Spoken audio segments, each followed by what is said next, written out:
사랑하는 성도님들, 이제부터 제가 좀 왔다 갔다 해도, 신경 쓰지 마시고 여기만 보시면 됩니다. 첫 번째, 우리 대한민국이 열릴 때, 그때를 한번 살펴보도록 하겠습니다. 예수님께서 태어나셨을 때, 이스라엘의 마굿간에서 예수님이 태어나셨을 때, 우리 한반도, 우리나라는요, 삼국시대였습니다. 특별히, 삼국시대, 고구려, 소수림 왕 때, 372년에 이때 우리나라에 불교가 들어오게 돼요. 그리고 삼국시대가 지난 다음에 고려시대가 되죠. 여러분들 그 왕건이 고려를 세웁니다. 이 왕건의 이제 고려는요, 숭불정책. 그래서 우린 불교 국가가 되는 겁니다. 나중에 태조 이성계가 조선을 건국합니다. 그때부터는요, 유교 정책. 그래서 우리 이제 제사 드리고 이제 막 그러잖아요. 그러고 보면 우리, 그 기독교는요, 들어온 지가 얼마 되지 않아요. 여기 보시면은 1885년 공식적으로 우리 선교사님들이, 우리나라에 들어왔을 때는 1885년, 그러면은요, 132년밖에 안 돼요. 이때를 기점으로 했을 때 기독교가 우리나라에 들어온 것은 132년 얼마 되지 않습니다. 하지만 5천여 년 동안의 무속신앙, 샤머니즘, 이게 뭘까요? 그 햇님 보고 햇님이시여, 달 보고 달님이시여, 그리고 무당 불렀다가 굿하고 큰 나무 있으면 성황도 그런 나라였어요.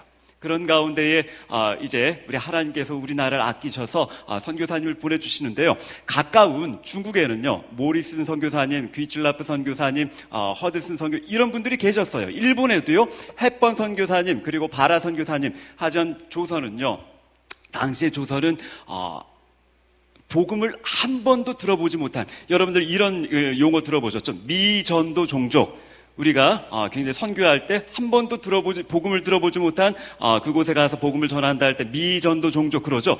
조선이 그런 나라였어요.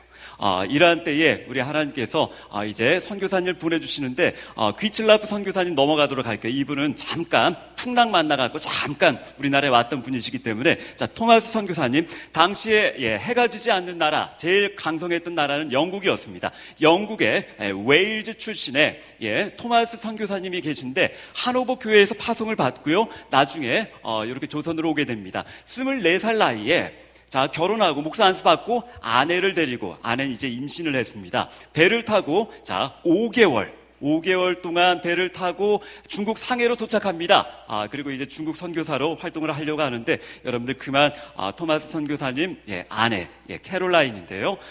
당시에는 이제 그 의학이 많이 발달하지 못했잖아요. 그만 아이를 낳다가 유산하게 됩니다. 그리고 이 후유증으로 캐롤라인 이 아내 사모님마저 하나님 품에 안기게 됩니다.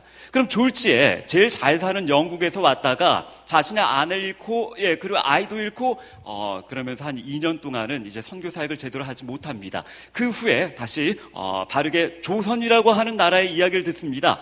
그리고 다시, 내가 여기까지 왔는데 그럼 다시 하나님의 영광을 위해서 열심히 우리 아이의 그런 죽음을 헛되게 할 수 없어. 그러면서 이제 조선, 바로 옆에 있는 우리 이 한반도 조선의 정보를 듣게 되고요. 이 나라가 지금 닫혀 있고 한 번도 선교사님이 들어간 적이 없다는 그 얘기를 듣고, 나중에는요, 나는 조선에 갈 거야. 그러면서 처음으로 오게 되시는 개신교 선교사님이신데요. 당시 영국에서 윌리엄슨 선교사님이 이제 한문 성경을 번역하고 선교 사역을 하고 있습니다. 이분으로부터 한 100여 권의 한문 성경을 받고, 이분이 첫 번째 아울리치입니다. 1865년, 글자가 작아서 잘 안 보이는 거 신경 쓰지 마십시오. 제가 다 구두로 설명을 해드릴게요. 첫 번째로 조선 땅에 오게 됩니다. 이때 한문 성경 100여 권을 갖고 와서 우리 조선 사람들에게 나눠주고요. 다시 돌아갑니다. 그 이듬해 이번에 정식으로 아울리치를 마쳤으니까 정식으로 들어옵니다. 1866년 윌리엄슨 선교사님으로부터 500여 권의 한문 성경을 받고 들어왔습니다. 근데 이분이요, 들어오자마자 당시에 평양에 왔습니다.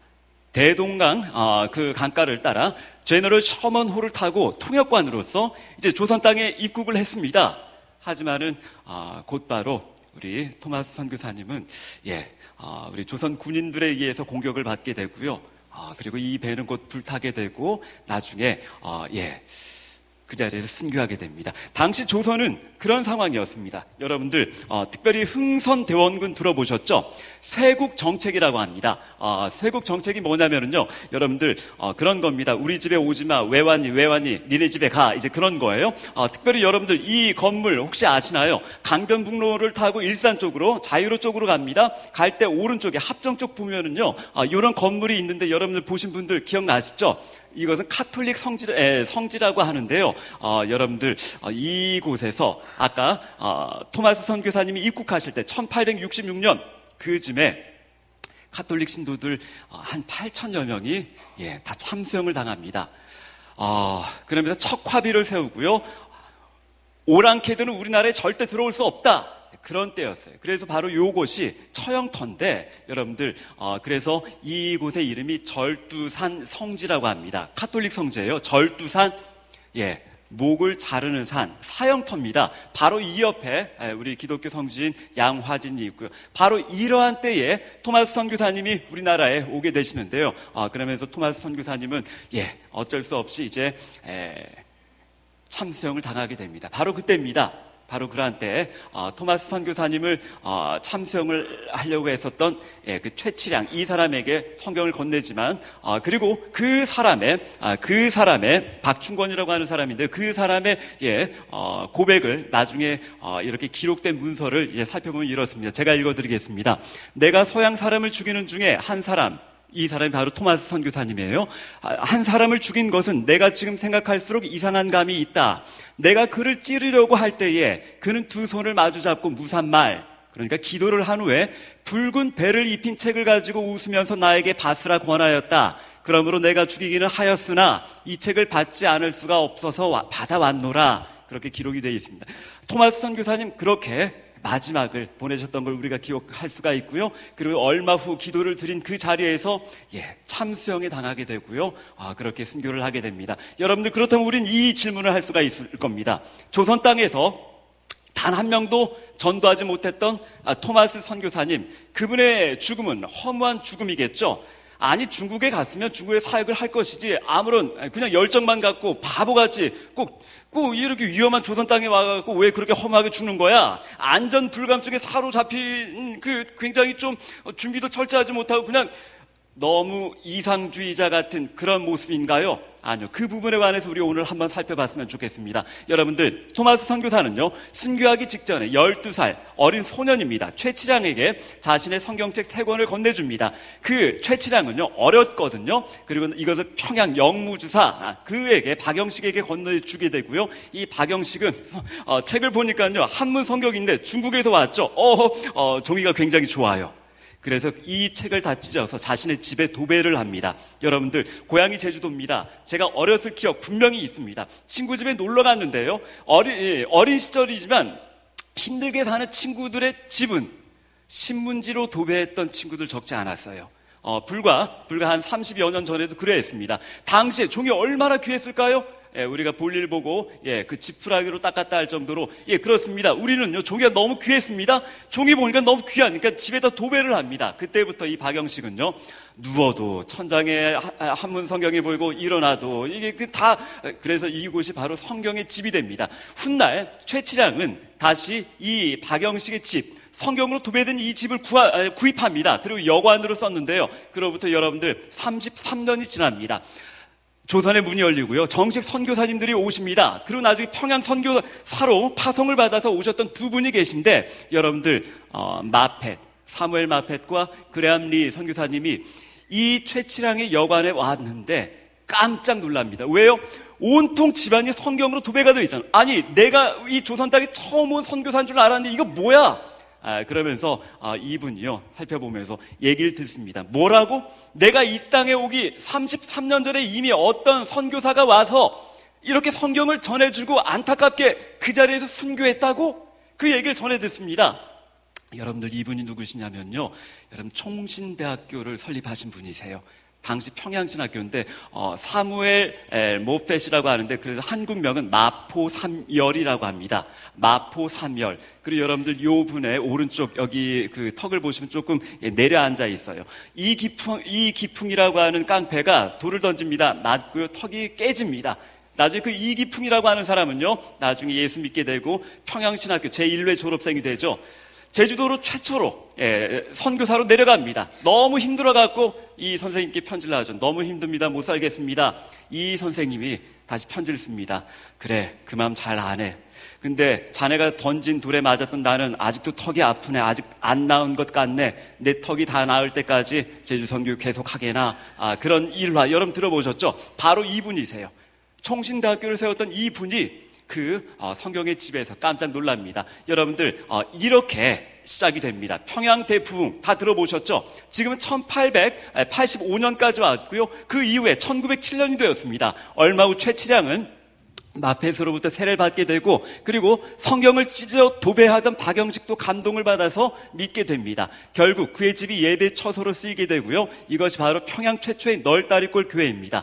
이 앞에 조명을 조금만 낮춰주셨으면 좋겠어요. 자, 그리고 여러분들 시간이 지나서 토마스를 죽인, 사형을 시킨 박춘권 또한 이 널다리골 교회 종소리를 들을 때마다 괴로워서 잠을 못 이뤘다고 합니다. 그리고 후에 회개를 하게 되고요, 영주교회 영수가 되어서 나중에 이 평양 부흥에 헌신했다고 합니다. 여러분들 특별히 그리고 이 널다리골 교회는요, 다시 토마스 선교사님이 던진 그 성경책, 그걸 찢어 발라서 도배를 했던 그 널다리골 교회가 사람들이 많아지자 나중에는 다시 증축하게 됩니다. 그리고 장대제 교회가 되고요. 이 교회가 더 부흥합니다. 그러고 나서 더 크게 짓고요. 이 교회 이름 여러분 다 잘 아실 겁니다. 그리고 교회 이름을 바꾸는데요. 바로 그곳이 인류 역사상 전 세계 유례가 없는 평양대부흥, 1907년 평양대부흥, 바로 그 본거지가 되는 장대현 교회입니다. 여러분들 이 시간 질문합니다. 정말이지 이 땅에 와서 단 한 명도 전도하지 못하고 성경책 던지면서 야소 믿으시오, 야소 믿으시오, 성경책 전해주고 비참하게 참수당한 그 토마스 선교사님의 인생은 정말이지 별 볼 일 없는 너무나도 무모한 인생이었을까요? 아니요. 그 선교사님의 순교의 피 위에 대한민국의 부흥이 시작되었답니다. 아멘입니까? 여러분 계속 한번 살펴보도록 할게요. 토마스 선교사님은요, 영국 하노버 교회에서 파송을 받았습니다. 하노버 교회는요, 그러면은 여기 담임 목사님과 하노버 교회 이제 성도님들은 조선 빌어먹을 앞으로 조선 선교하지 마. 아니 우리 토마스 선교사님을 죽인 이 나쁜 조선, 그러지 않았어요. 유해석 선교사님이라고 우리 총신대 기독교육과 선배님이신데요. 직접 이곳에 가서 자료들을 다 살펴보시고 전해주셨습니다. 이 하노버 교회에는요, 그 이후로 계속해서 조선을 위해서 기도했다고 합니다. 여러분들 특별히 이 하노버 교회 담임 목사님은 토마스 선교사님의 아버지세요. 이 아버지는요, 언제 소천하셨는지 그 교회의 뒤뜰에 그 아버지의 묘비가 있습니다. 그 묘비는요, 여러분들 이 아버지가 언제 소천하셨냐면 토마스 선교사님이 순교하시고 그 이후에 1884년에 그때까지 기도하시면서 그렇게 하나님의 일을 하시다가 돌아가셨습니다. 다시요, 근 20년 동안 조선을 위해서 그렇게 기도했던 아버지셨습니다. 1884년, 그리고 하나님의 품에 안깁니다. 하나님께서는 그 토마스 선교사님 아버지의 기도를, 하노버 교회 교인들의 기도를 들어 응답하셨던 걸까요? 바로 그 해 1884년에 미국에서 두 청년이 이제 문호가 열리고요, 정식 선교사로 조선 인천 제물포 앞바다에 들어옵니다. 이 두 분이 바로 언더우드 아펜젤러 선교사님이세요. 이분들이 최초의 선교사님이라고 하지만 아니요, 이분들이 오기 전까지 토마스 선교사님과 하노버 교회와 그리고 많은 그리스도인들의 기도와 눈물이 있었답니다. 여러분들 계속해서 살펴봅니다. 토마스 선교사님과 연관된 선교사님 한 분만 더 살펴봅니다. 존 로스 선교사님인데요. 이분도 영국 분이세요. 특별히 이분은요, 스코틀랜드 출신의 사람이고 다시 중국에 와서 아까 토마스 선교사님에게 그 성경을 건네준 윌리엄스 선교사님을 만납니다. 이 윌리엄스 선교사님이 이제 은퇴하세요. 그래서 그 바톤을 이어받고 그 사역을 이제 계속 이어가는데요. 그렇게 다시 오게 됩니다. 존 로스와 맥킨타이어 선교사님이 윌리엄스 선교사님에게 바톤을 이어받을 때 그때 얘기를 듣습니다. 토마스라고 하는 젊은이가 있었지. 조선으로 갔었어. 내가 성경책을 500여 권 줬었지. 하지만 그 자리에 순교를 했어. 그 얘기를 듣습니다.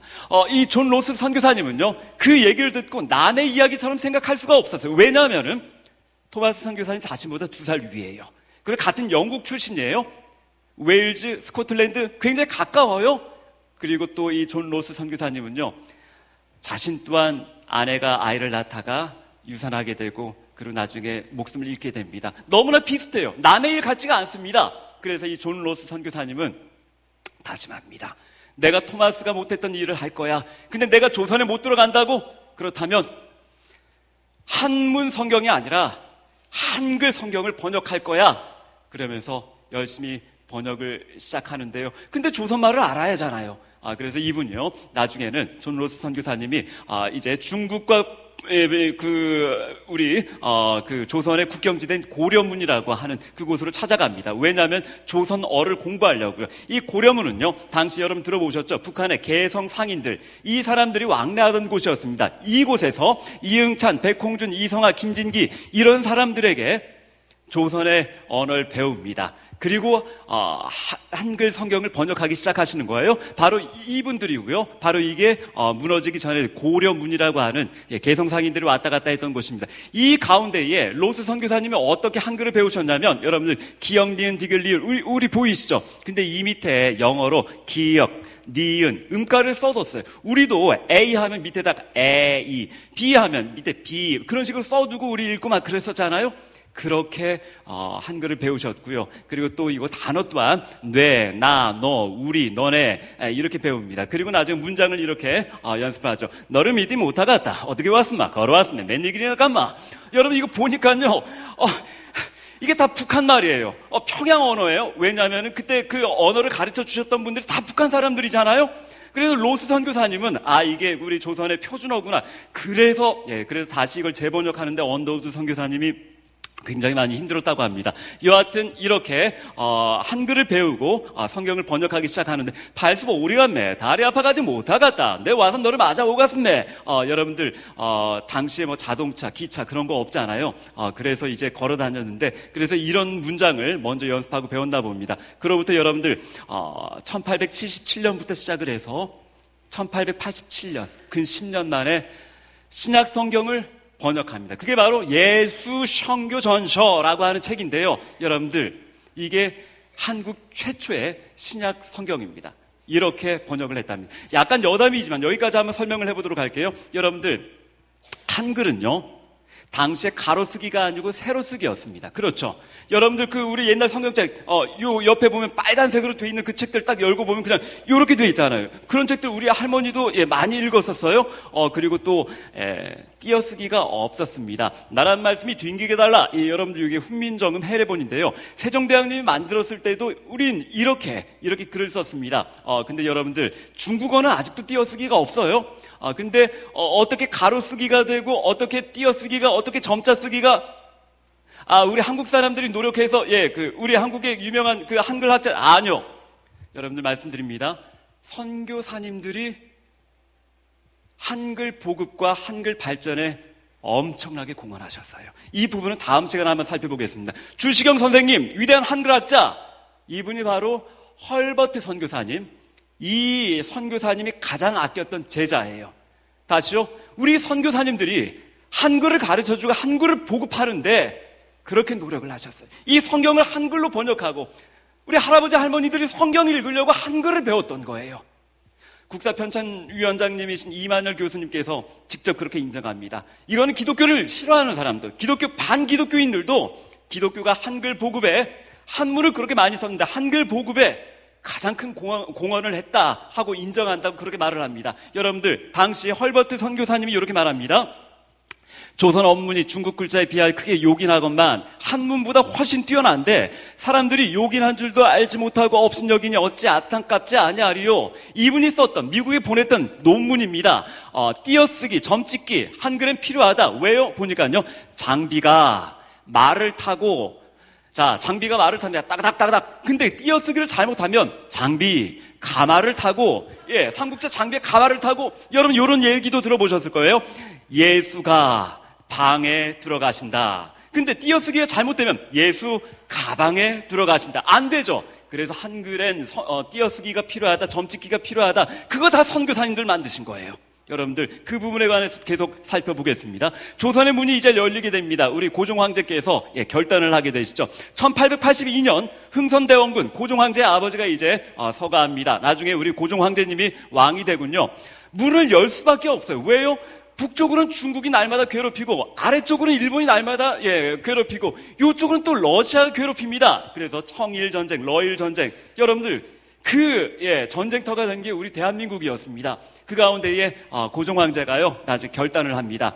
문호를 개방합니다. 조미 통상 수호 조약, 여기는 조자라고 나왔지만 여러분들 요즘에 한미라고 하죠. 당시엔 조미, 조선과 미국, 조미라고 하는데요.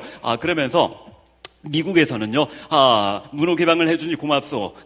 당신들의 어떤 대표자들을 초대해서 우리나라를 구경시켜 주겠소. 그러면서 1883년에 이제 미국으로 우리 대표단을 초대합니다. 그게 보빙사절단. 근데 좀 어렵죠. 근데 여러분 이렇게 많이 들어보셨을 겁니다. 견미단. 견학하다. 어디를? 미국을 단체로 견미단. 우리나라 대표 인사들입니다. 요렇게 1883년에 이 상투를 쓰고 그 갓을 쓰고 도포자락을 입고 이렇게 인천 앞바다에서 배를 타고 2개월 동안 배를 타고 미국 샌프란시스코에 도착합니다. 2개월 동안요. 그리고 나서 기차를 타고 또 일주일 동안 워싱턴으로 쭉 횡단을 해야 됩니다. 근데 그 기차 안에서요, 존 가우처라고 하는 감리교 목사님을 만납니다. 미국 메릴랜드 주의 볼티메어 러블리 레인 교회에 담임을 하고 있었는데요. 이분은 항상 선교의 꿈이 가장 컸던 분이세요. 그리고 이 샌프란시스코로 이동하는 견미단이 탄 그 기차를 우연히 타게 됩니다. 일주일 동안 워싱턴으로 가야 돼요. 그 가운데 이분이요.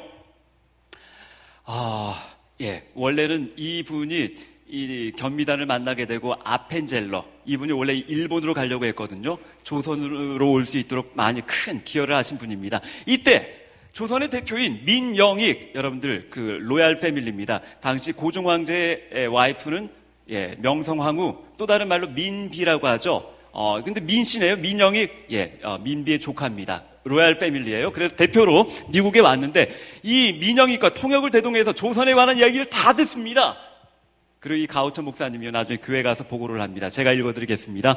나는 오늘 조선이라는 민족을 만났습니다. 그곳에는 선교사님이 없다고 합니다. 하지만 얼마 전에야 비로소 문호가 열렸으니 곧 선교사님이 파송될 것입니다. 그런데 여러분 생각해 보십시오. 미국에서 조선까지 가려면 동부에서 일주일이 넘게 차를 타고 서부로 가서 2달 동안 배를 타고 태평양을 건너야 하니 기차와 백사시 많이 필요합니다.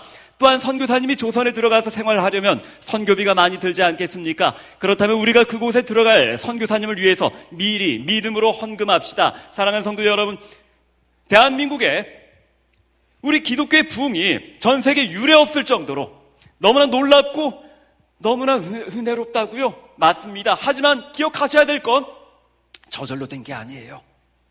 우리 조선이라고 하는 우리나라 미전도 종족 132년 전에 이 정보가 전 세계에 들려졌을 때 그 정보에 믿음으로 반응했던 수많은 우리 기독교 선배님들이 있었다는 것, 우린 기억해야 될 줄 믿습니다.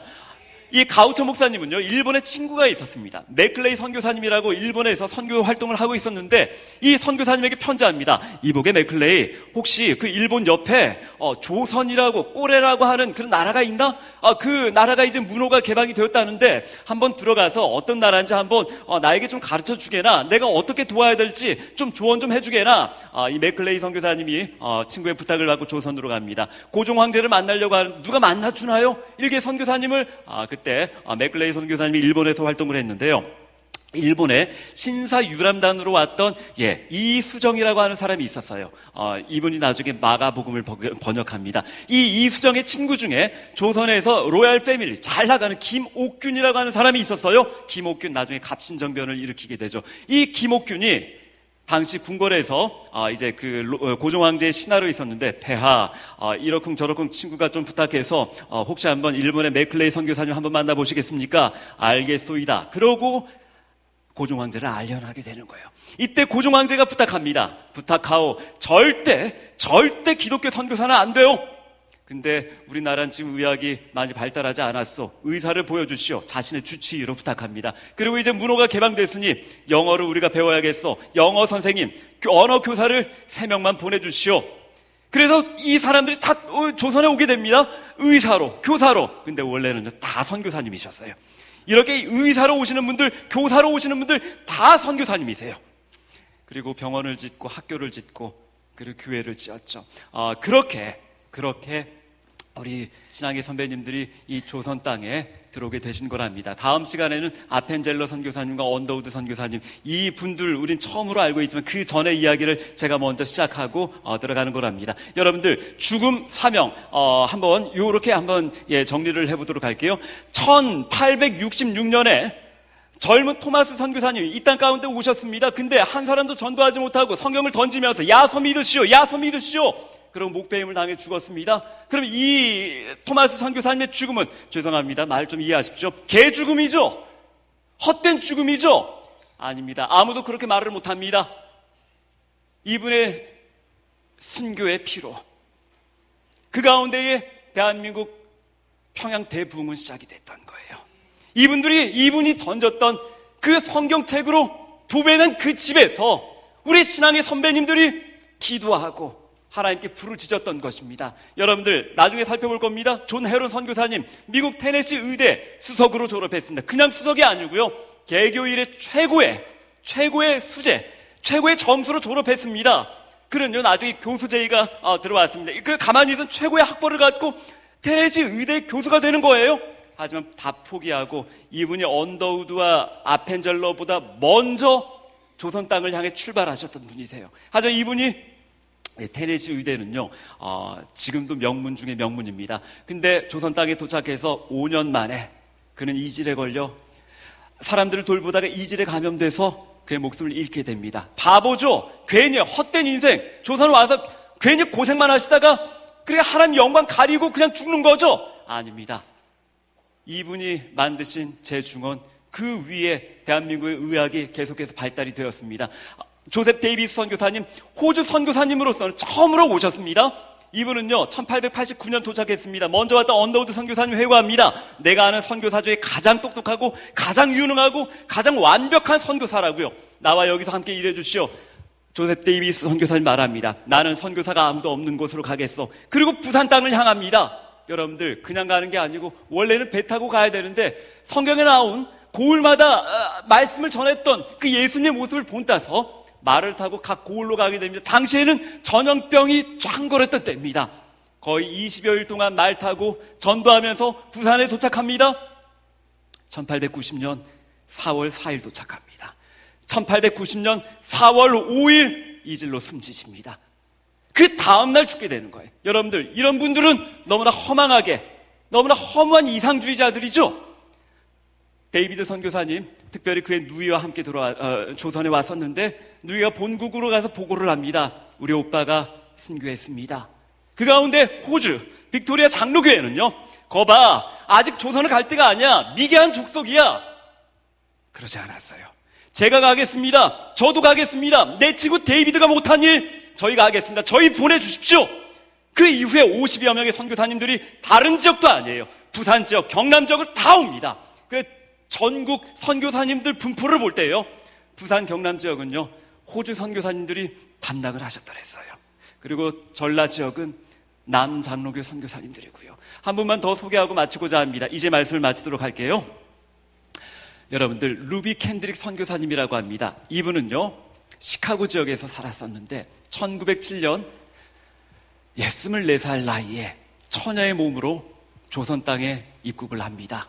그리고 이분은요 본격적으로 선교 사업을 위해 한국어 공부를 하지만 당시 조선은 굉장히 위생 상태가 열악했던 때였습니다. 그래서 아까 데이비드 선교사님 부산 도착해서 다음날 죽게 되고, 그리고 의사였던 존 헤론 선교사님도 5년 만에 그래 목숨을 잃게 되죠. 어떤 선교사님들은요 한 8명의 자녀를 낳았는데 다 하나님 품에 먼저 안기게 됩니다.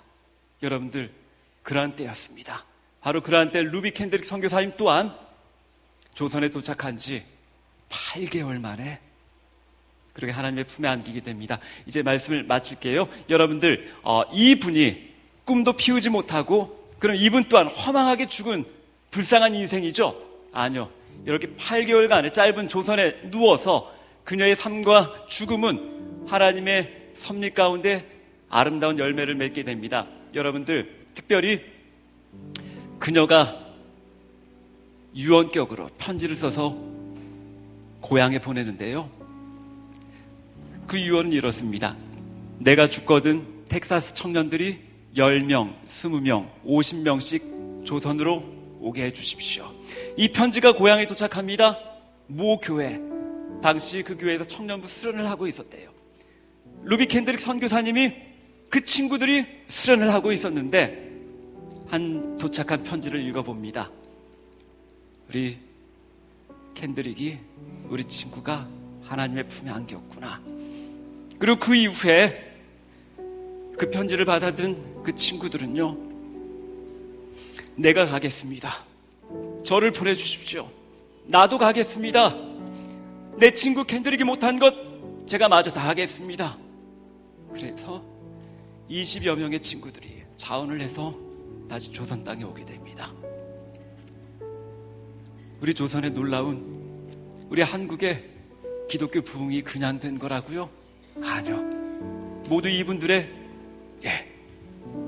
헌신과 순교의 피리, 그게 지금의 열매를 맺고 싹이 터서 지금의 한국 교회가 된 건 아닐까요? 마지막으로 부모님에게 보냈던 루비 캔드릭 선교사님의 편지를 읽어드리고 마치겠습니다. 어머니, 아버지, 이곳은 참 아름다운 곳입니다. 이건 거짓말이에요. 언더우드 선교사님의 편지를 비교해 볼 때 아무것도 없는 땅이었어요. 풀 한 포기도 시원하게 자라나지 못하는 땅이었어요. 하지만 캔드릭 선교사님 보기에는 아름다운 땅, 모두들 하나님을 닮은 사람들 같습니다. 하나님 닮긴요, 전부 다 흰옷을 입었습니다. 백이민족, 평화를 사랑해서, 아니요, 염색할 돈이 없어서, 염색 기술이 없어서 너도 나도 똑같은 흰색 베옷을 입고 살았던 그런 사람들이었어요. 얼굴은 검게 그을리고 하나님 같다뇨. 그러한 민족에게 오셔서 자신을 하늘의 미랄로 심었던 캔드릭 선교사님, 선한 마음과 복음에 대한 열정으로 보아 아마 몇십 년이 지나면 이 조선은 주님의 사랑이 넘치는 곳이 될 것 같습니다. 저는 복음을 듣기 위해 20km를 맨발로 걸어오는 어린아이들을 보았을 때 맨발로 신이 없어서요, 신발이 없어서요. 우리 민족이 그런 민족이었어요. 그들 안에 있는 하나님의 사랑 때문에 오히려 위로를 받습니다. 하지만 한편에서는 탄압이 점점 심해지고 있습니다. 그저께는 주님을 영접한 지 일주일도 안 된 서너 명이 끌려가 순교했고, 토마스 선교사와 제임스 선교사도 순교를 했습니다. 선교 본부에서는 철수하라고 이미 지시를 했지만 대부분의 선교사들은 그들이 전도한 조선인들과 아직도 숨어서 예배를 드리고 있습니다. 그들은 모두가 순교할 작정인가 봅니다. 오늘 밤은 유난히도 고향으로 돌아가고 싶습니다. 외국인을 죽이고 기독교를 증오한다는 소문 때문에 부대에서 저를 끝까지 말리셨던 어머니의 얼굴이 자꾸 제 눈앞에 어른거립니다. 아버지, 어머니, 어쩌면 이 편지가 마지막일 수도 있습니다. 제가 이곳에 오기 전 뒤뜰에 심었던 하늘의 씨앗으로 인해 이제 내년이면 온 동네가 꽃으로 가득하겠죠? 그리고 또 다른 씨앗을 만들어 내겠죠? 저는 이곳에 작은 씨앗이 되기로 결심했습니다. 제가 씨앗이 되어 이 땅에 묻히게 되었을 때 아마 하나님의 시간이 되면 조선 땅에는 많은 꽃들이 피고 그들도 여러 나라에서 씨앗이 될 것입니다. 저는 이 땅에 저의 심장을 묻겠습니다. 바로 이것은 조선에 대한 제 열정이 아니라 하나님께서 조선을 향한 열정이라는 것을 알게 되었습니다. 어머니, 아버지 사랑합니다. 그는요, 양화진에 묻혀 있습니다. 그의 묘비에는 이렇게 기록이 되어 있습니다. If I had 1,000 lives to give, Korea should have them all. 내게 만약 1,000개의 목숨이 있을지라도, 만약 내게 1,000개의 목숨이 있더라도 나는 그것을 조선을 위해 바치리라. 사랑하는 성도님들, 그렇습니다. 내가 진실로 진실로 너에게 이르노니 한 알의 밀이 땅에 떨어져 죽지 아니하면 한 알 그대로 있고 죽으면 많은 열매를 맺느니라. 사랑하는 성도님들, 우리가 알지 못하는 132년 전에 이 땅 가운데 오셔서 중국 사람들에게 고생하던, 일본 사람들에게 고생하던, 너무나 힘들게 지내는 우리 할아버지 할머니들을 위해서 이렇게 자신들을 희생하신 분들이 있답니다. 그분들은요, 사소한 병으로 죽어가던 우리 할머니 할아버지들을 위해 병원을 지어주셨죠. 그리고 치유하셨죠. 하늘천 따지 그렇게 한문을 공부하던 우리 할아버지 할머니들에게 성경을 번역하고 한글을 가르쳐 주셨죠. 그렇게 학교를 세우셔서 당시에 이름도 없던, 사람 취급도 못 받았던 우리 할머니들, 너희들도 공부해야 된다. 암탉이 울면 집안이 망한다 했어요? 안 돼요. 아니야, 여자도 공부해야지. 그렇게 우리 할머니 할아버지들 그렇게 가르쳐 주었답니다. 신분제 폐지를 위해서 너는 노비가 아니야. 하나님 아래선 사람 위에 사람 없고 사람 아래 사람 없어. 모두 평등한 거야. 그렇게 백정이라든지 기생이라든지 그런 신문제를 철폐했죠. 근데 이분들이 왜 그랬을까요? 정작 그들은 그들의 아내를 이 땅에 묻으면서, 그들의 남편을 이 땅에 묻으면서, 아니 그들의 자녀를 먼저 묻으면서 결국엔 자신의 몸까지 이 땅에 묻으면서 왜 그렇게 살았을까요? 바보니까? 아니요. 이유는 단 한 가지입니다. 하나님의 사랑을 전하기 위해, 하나님의 은혜를 증거하기 위해. 사랑하는 성도님들, 우리 대한민국은요, 대통령이 없습니다. 뉴스를 봐도, 신문을 봐도 한숨밖에 안 나오는 이야기들이 참 많더라고요. 하지만 여러분들, 우리 대한민국이 어떤 나라인데요? 우리 대한민국 130여 년 전에 아무것도 없던 나라지만 하나님의 은혜로 세계 유례 없는 기독교 붐을 일으켰지 않습니까? 한강의 기적을 일으켰지 않습니까? 6.25 이후에 폐허가 되었지만 다시금 하나님의 은혜로 세계 경제 5위권 안에 드는 그런 민족이잖아요. 이러한 때에 우리 모두 힘냈으면 좋겠습니다. 그리고 다시금 선교사님들 보내주시면서 그렇게 우리를 헐벗고 굶주린 우리를 아끼셨던 하나님의 그 사랑 잊지 말자고요. 그리고 우리 또한 이렇게 하나님의 사랑을 갖고 갑시다. 우린 복음의 빚진 민족입니다. 우리 사랑하는 교회는요, 선교하는 교회입니다. 우리 사랑하는 담임 목사님 누누이 강조하시지만 선교하는 교회는 망하지 않습니다. 오늘날 우리 교회를 이렇게 사용하신 이유, 우리가 선교하기 때문입니다. 사랑하는 성도님들, 그렇게 우리 132년 전에 이 땅에 오셨던 그 선교사님들의 열정, 그 사랑 우리에게 회복시켜 주옵소서 하고, 그렇게 하나님만 바라보며 신앙생활 하시는 저와 여러분 되셨으면 좋겠습니다. 우리 마지막 찬양하고 기도하고 마치도록 하실까요? 우리 같이 찬양하도록 하시겠습니다. 난 지극히 작은 자, 난 지극히 작은 자, 죄인 중에 괴수 무익한 날 지으셔서 간절한 기대와 소망 부끄럽지 않게 십자가 전케 어디든지 가리라. 어디든지 그렇습니다. 하나님, 우리가 잊지 않겠습니다. 우리도 이 복음 들고 하나님 가라하신 곳으로 하나님 순종하며 가겠습니다. 내 몸에 맨 십자가, 내 몸에 맨 십자가, 그 보혈의 향기 온 세상 채울. 우리 이 시간 믿음으로 고백하십니다.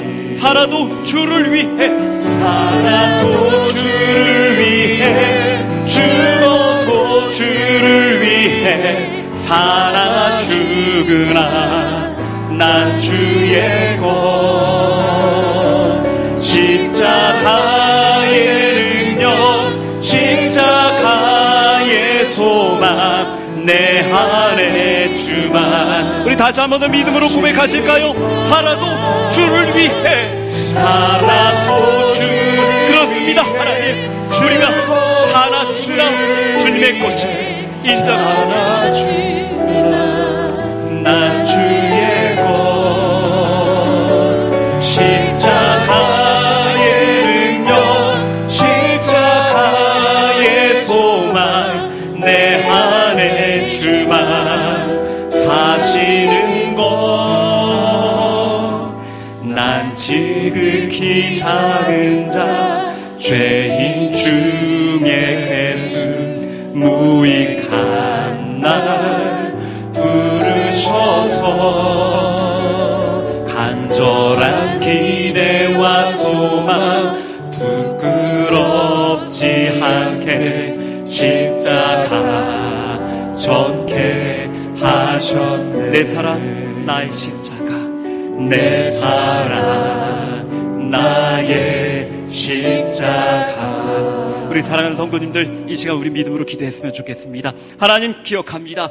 132년 전 아무것도 없는 이 땅 가운데에 하나님 귀한 선교사님들 보내주셔서 헐벗고 굶주린 우리 할아버지 할머니들 고쳐주시고 가르쳐주시고 보살펴주시고 섬겨주시고 그리고 하나님의 사랑을 가르쳐주신 주님 감사합니다. 우리 민족이 이렇게 하나님의 은혜와 하나님의 사랑을 받은 민족이라는 것 다시 한 번 더 기억합니다. 우리가 이렇게 복음에 빚진 민족이라는 것 잊지 않겠습니다. 하나님, 그리고 또한 우리도 이 땅에 오셨던 선교사님들처럼 이 복음을 위해, 주를 위해, 이 복음의 빚을 갚기 위해 그렇게 살겠습니다. 이 나라를 위해서 기도합니다. 이 민족을 위해서 기도합니다. 세계 열방을 향해서 선교하겠습니다 하고 우리 이 시간 간절한 마음으로 주님의 이름을 한번 크게 부르시고 기도하는 시간 갖도록 하시겠습니다. 함께 기도하십니다. 주여, 살아계신 아버지 하나님 감사합니다. 그렇습니다. 아버지 하나님 잊지 않겠습니다. 우리가 어떤 민족인데, 우리가 얼마나 하나님께 사랑받았는데, 얼마나 주님이 우리를 아끼셨는데, 아버지 하나님 좌절하지 않겠습니다. 아버지 하나님 포기하지 않겠습니다. 다시금 하나님의 민족으로, 하나님의 백성